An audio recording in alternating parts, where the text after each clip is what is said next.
Hi friends, welcome to smart study point.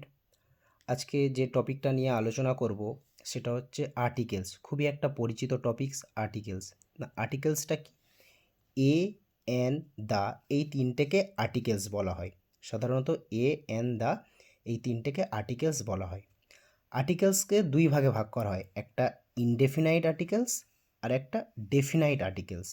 তো আমরা এক এক করে আলোচনা করব। ইনডেফিনাইট আর্টিকেলসটা কি? না, ইনডেফিনাইট আর্টিকেলস হচ্ছে একটা অনির্দিষ্ট, কোনো কিছু নির্দিষ্ট করে বলা হয় না, সেক্ষেত্রে ইনডেফিনাইট আর্টিকেলস বসে।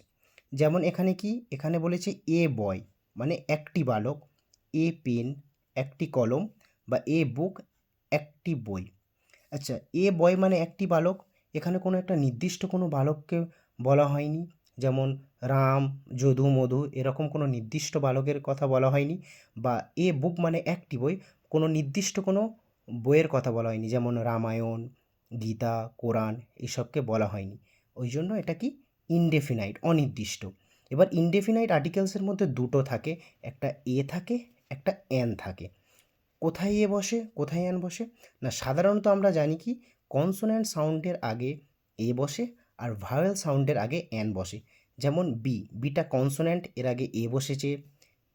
পেনের পিটা কনসোন্যান্ট, এর আগে এ বসেছে। আর এগের ইটা ভাওয়েল, তাই an egg, an umbrella, an Apple. এবার আমরা চলে আসবো ডেফিনাইট। ডেফিনাইট আর্টিকেলসটা কি? সাধারণত দা। ডেফিনাইট আর্টিকেলসটা কখন হয়?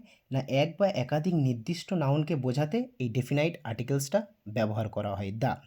যেমন দা বয়, নির্দিষ্ট কোনো একটা বয়, বালকটি।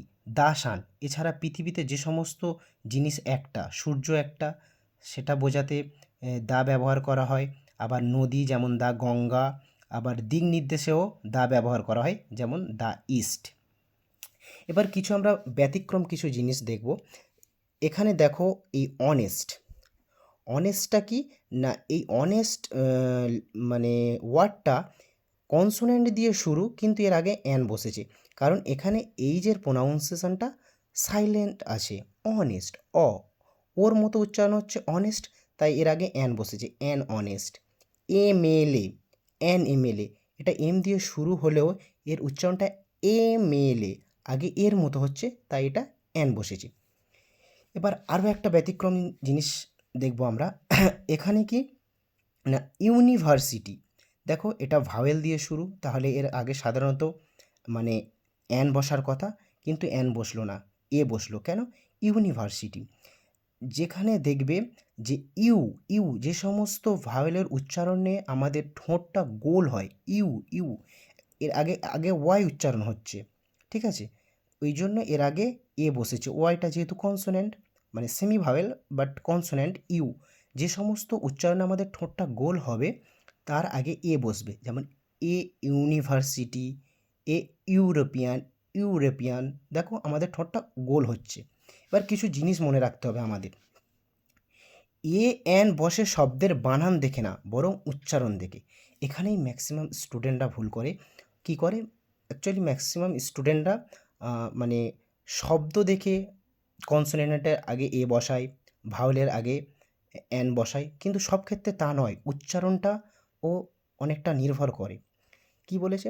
না, যদি শুরুতে এ, ই, ও, ইউ এই ধরনের সাউন্ড হয় তাহলে অ্যান বসবে, ঠিক আছে? এই ধরনের সাউন্ড হলে অ্যান বসবে। আর যদি ইউ, ওয়াই এই ধরনের সাউন্ড হয় তাহলে এ বসবে।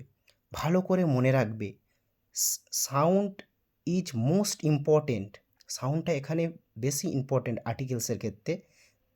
এগুলো একটু মনে রাখতে হবে, ঠিক আছে? আজকের পর থেকে, এই ভিডিওটা দেখার পর থেকে আশা করি প্রত্যেক ছাত্রছাত্রীরা আর আর্টিকেলস ভুলবে না, সহজেই মনে থাকবে। এবং কোনো সমস্যা হলে এই ভিডিওর কমেন্ট বক্সে অবশ্যই কমেন্ট করতে পারো। Thank you.